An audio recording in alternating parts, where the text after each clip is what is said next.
It was the morning of December 24th, 2002, in Modesto, California. A neighborhood wrapped in holiday cheer was stirring to life. Lawns adorned with plastic reindeer, porches glowing with strings of colored bulbs, and kitchens buzzing with the aromas of Christmas Eve breakfast. For most families, it was a day of final preparations, last-minute wrapping, grocery runs, and the anticipation of one of the year's most joyous nights. But for the Peterson family, that morning would unravel into something darker, something that would shock the nation and dominate headlines for years to come. Laci Denise Peterson, 27 years old and 8 months pregnant with her first child, was expected to spend that day preparing a festive dinner. She and her husband, Scott Peterson, were expecting a baby boy they had already named Connor. Laci had picked out holiday recipes, and she had planned a casual family gathering. Her life, by all outward appearances, seemed charmed. A loving husband, a stable home, and the excitement of new motherhood just weeks away. By the evening of that same day, however, Laci Peterson would be missing, and the search for her would ignite one of the most sensational criminal cases of the 21st century. To understand why this case struck such a chord with the American public, one must understand who Scott and Laci Peterson were, or at least who they appear to be. Scott was a handsome, clean-cut fertilizer salesman with boy-next-door charm. Laci was vibrant, magnetic, and beloved by her friends. She came from a close-knit family and radiated warmth. Together, they seemed like the quintessential young American couple. They met while Laci was a student at California Polytechnic State University in San Luis Obispo. Legend has it, she made the first move, slipping Scott her phone number after meeting him at the restaurant where he worked. Their romance blossomed quickly. Friends and family described them as inseparable, a natural match. By 1997, they were married, and not long after, they settled in Modesto, California, where they purchased a small, picturesque home on Covina Avenue. From the outside, everything appeared ideal. Scott worked in agriculture, selling fertilizer to local farmers, while Laci taught substitute classes and managed the home. They were financially comfortable, socially active, and well-liked in their community. When they announced in 2002 that they were expecting their first child, it was celebrated as the next chapter in their fairy tale life. Laci threw herself into preparing the nursery, buying baby clothes, and hosting gatherings where she would proudly talk about her excitement for motherhood. But behind the closed doors of that suburban house, something else was stirring. On the morning of Christmas Eve, Scott Peterson claimed he and Laci had breakfast together. According to his later statements, she was watching Martha Stewart decorate cookies on television while curling her hair. Scott told investigators he planned to spend part of the day fishing at the Berkeley Marina about 90 miles away. Laci, he said, was planning to take their golden retriever, Mackenzie, for a walk in the neighborhood park and then shop for groceries for a Christmas dinner. By midday, neighbors noticed Mackenzie wandering the neighborhood alone, leash still attached. A neighbor returned the dog to Peterson's backyard, assuming Laci was home. But Laci was not. By evening, when she still had not returned and had not contacted anyone, her stepfather, Ron Gransky, called the police. The Modesto Police Department quickly treated it as a missing persons case. Pregnant women don't typically vanish without explanation, especially on Christmas Eve. Within hours, friends and family gathered at the Peterson home, frantically making calls and retracing Laci's steps. Flyers were printed, volunteers mobilized. The news broke in Modesto and soon spread across California. But in those first hours, there was one figure whose behavior began to draw scrutiny: Scott Peterson. From the very beginning, police focused on Scott. Statistically, in missing person cases involving pregnant women, the husband or partner is often the first person of interest. Scott told investigators he had driven to the Berkeley Marina to fish for sturgeon, despite the cold December weather. He claimed he had launched a small aluminum boat around midday, stayed on the water for a few hours, then returned home. He showed police a parking receipt from the marina as proof. On the surface, his alibi seemed straightforward, but almost immediately questions arose. Why would a man whose wife was heavily pregnant, due within weeks, choose to spend Christmas Eve fishing alone, nearly 2 hours away from home? Why that location, of all places? Why that day? And then there was his demeanor. While Laci's family and friends were visibly distraught, crying, frantic, desperate for answers, Scott appeared oddly calm. To some, he seemed detached, even cold. These impressions, subjective though they were, would later become part of a larger narrative. That Scott was a man more concerned with maintaining appearances than finding his missing wife. Within days, Modesto police launched one of the largest missing person searches in California history. Volunteers combed parks, fields, and waterways. Helicopters hovered overhead. Divers searched ponds and rivers. Flyers with Laci's picture, her wide smile, brown hair, and glowing pregnant figure, were plastered across store windows, telephone poles, and news broadcasts. As the search grew, so too did media attention. The disappearance of a young, attractive, pregnant woman during the holidays was a story that captured the nation's imagination. News outlets descended on Modesto, setting up camp outside the Peterson home. And with every camera pointed at the grieving family, Scott Peterson was under the microscope. The case took a dramatic turn in early January 2003, when the world learned that Scott Peterson had been leading a double life. Amber Frey, a 28-year-old massage therapist from Fresno, came forward to police with shocking information. She had been dating Scott Peterson for weeks before Laci's disappearance. Scott had told her he was single, widowed, in fact, and that he was preparing for his first Christmas without his wife. Amber was horrified when she saw Scott's face on television, pleading for the return of his missing wife. Realizing she had been deceived, she contacted the police and agreed to cooperate in their investigation.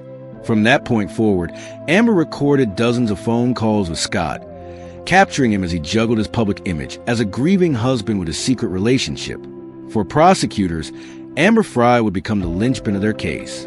Scott's affair provided a motive. He wasn't just a man with a missing wife.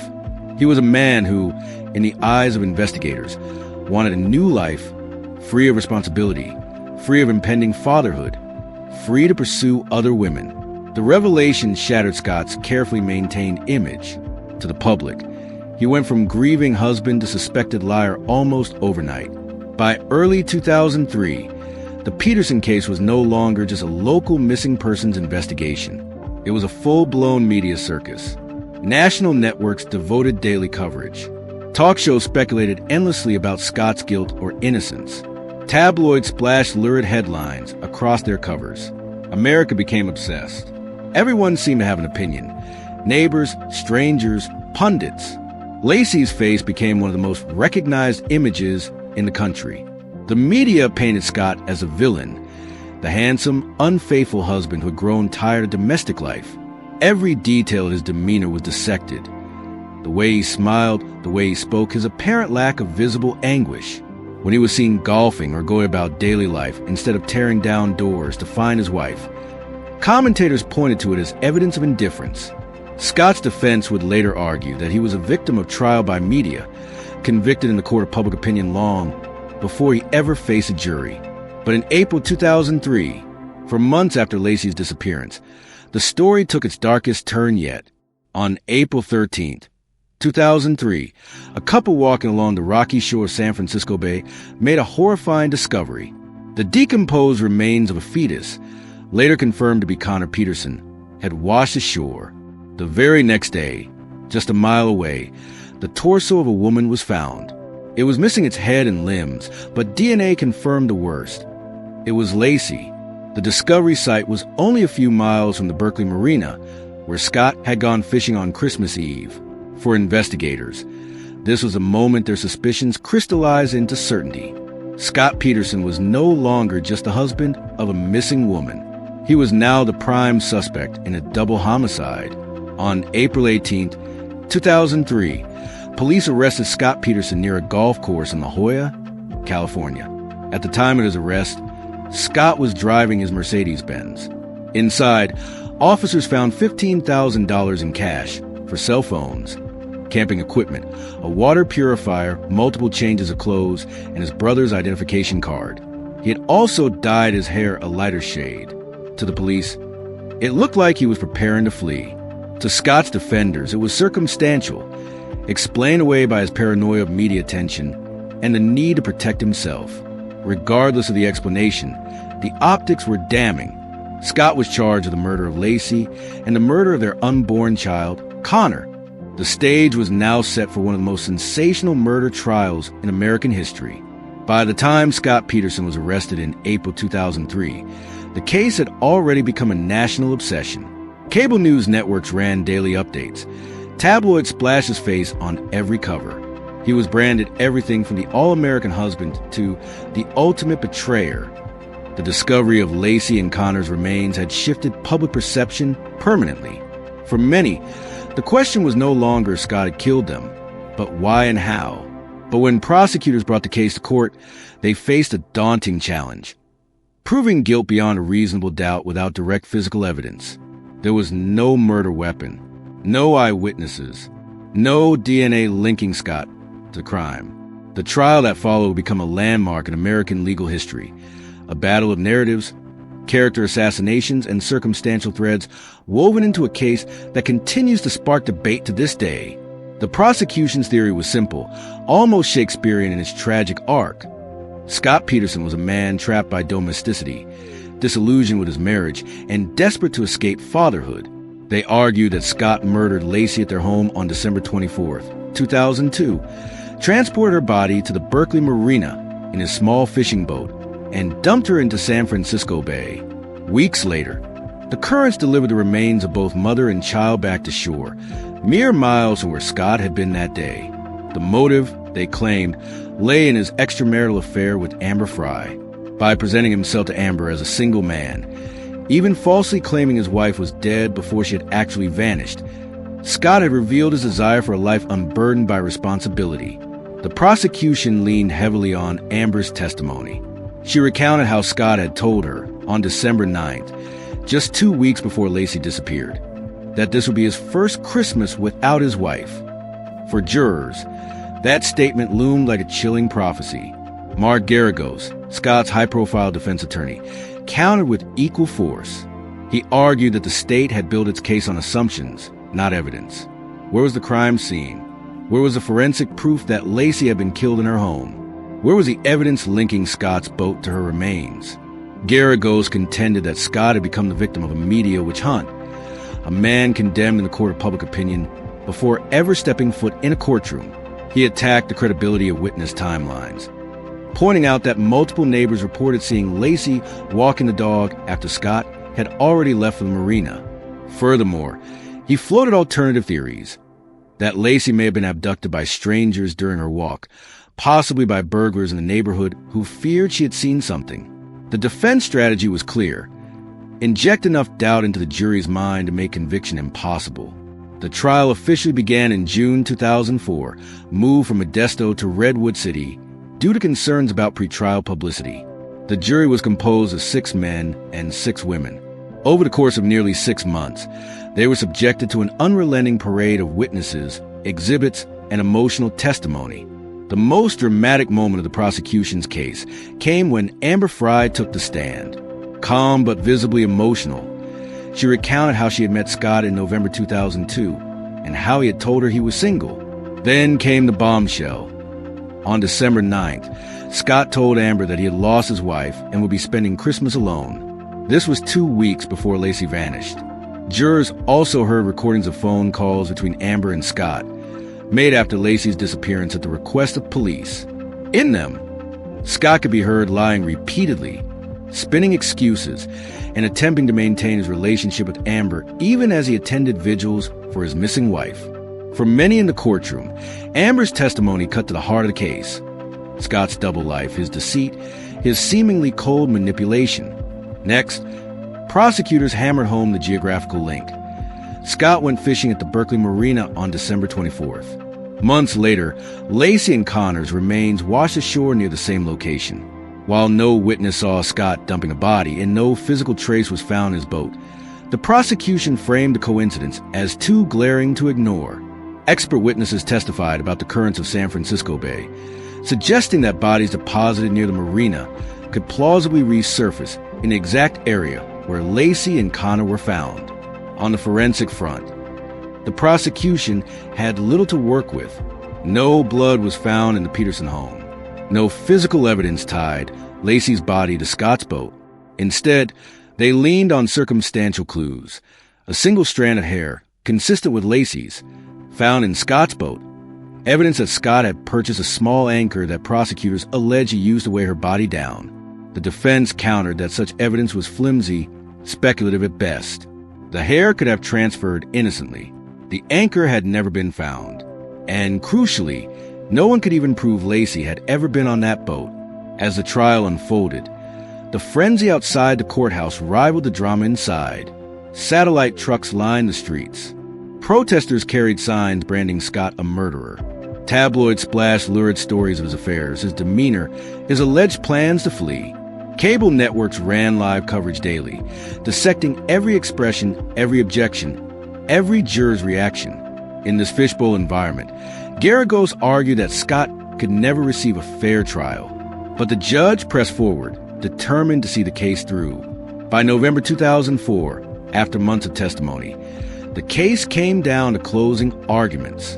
The prosecution painted Scott as a narcissist who saw his wife and unborn child not as family, but as obstacles to his freedom. His affair with Amber Frey, they said, was not just infidelity but motive. His trip to the marina was not leisure, but disposal. His lies were not mistakes, but evidence of guilt. The defense urged jurors to look past the media narrative.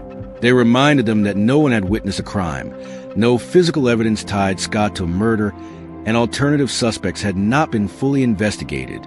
The case, Garagos argued, was built not on proof but on prejudice. On November 12, 2004, after 7 days of deliberation, the jury reached its decision. The courtroom was packed with reporters, family members, and onlookers when the verdict was read. Scott Peterson was found guilty of first-degree murder for the death of Laci Peterson, guilty of second-degree murder for the death of unborn Connor. As the verdict was announced, gasps filled the room. Laci's family wept with relief and grief. Scott sat expressionless. The penalty phase followed, and in December 2004, the jury recommended the death penalty. Scott was formally sentenced to death by lethal injection in March 2005 and sent to San Quentin State Prison. The case did not end with the verdict. For years, appeals wound their way through the courts. In 2020, the California Supreme Court overturned Scott's death sentence, citing juror misconduct during the penalty phase. However, his murder convictions remained intact, and he was resentenced to life in prison without the possibility of parole. Meanwhile, advocacy groups and some legal experts continued to question the fairness of his trial. They argued that the case was driven more by media hysteria and character assassination than by solid evidence. In December 2022, a judge denied Scott Peterson's request for a new trial, ruling that while mistakes had been made, they did not change the outcome of the case. 2 decades later, the Peterson case remains a lightning rod for debate. To many, Scott's guilt is self-evident. His lies, his affair, his bizarre fishing trip, and the discovery of the bodies near his alibi location all weave into a damning tapestry. To others, he is a man convicted on suspicion and character rather than proof, a victim of a trial warped by media frenzy, prosecutorial overreach, and juror bias. What is undeniable is that Laci and Connor's deaths shattered a family and captivated a nation. The case became a cultural touchstone, a lens through which Americans debated marriage, fidelity, justice, and the power of the press. At the heart of all the noise, beyond the legal wrangling and media spectacle, was Laci Peterson. By all accounts, she was vibrant, loving, and full of anticipation for the child she never got to meet. Her story became not only a tragedy, but a cautionary tale about the fragility of appearances and the human capacity for deception. Scott Peterson remains behind bars, his name synonymous with betrayal. But for many, the lingering question remains unresolved. Was justice truly served? The Scott Peterson trial will forever occupy a place in America's true crime canon. It is a story of love turned sour, of media sensationalism, of the tension between circumstantial evidence and reasonable doubt. In the end, whether one believes Scott Peterson is guilty or innocent often depends less on the evidence itself and more on how one interprets the man at the center of it all. His lies, his calm demeanor, his choices. Did he kill Laci and Connor? Or did the world, desperate for a villain, decide long before the evidence was ever heard? The answer perhaps will always remain tangled in the currents of San Francisco Bay. Thank you for following this story. If you want more deep dive, true crime documentaries like this, don't forget to like this video, subscribe to the channel, and hit the notification bell so you never miss the next investigation.